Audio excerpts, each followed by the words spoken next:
Dans la bouche de Jésus, ce psaume 18 prend une valeur particulière.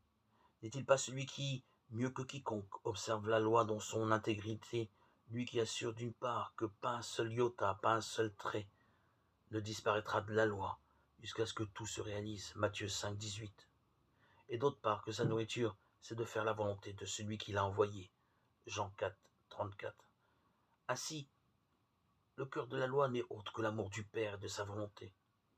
D'où la réaction de Jésus qui, entrant dans le temple, renverse les étals des marchands d'offrandes. Pourquoi une telle violence? Parce qu'il connaissait ce qu'il y a dans l'homme.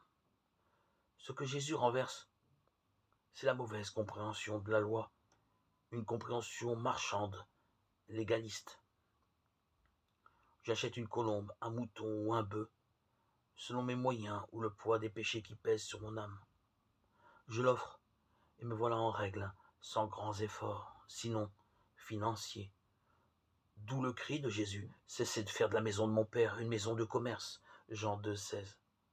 L'amour est premier. La loi nouvelle que Jésus instaure passe par la gratuité, folie de Dieu, par l'amour crucifié, faiblesse de Dieu, par l'abandon conscient, sagesse de Dieu, par la foi limpide, pure, à laquelle répond la puissance de Dieu.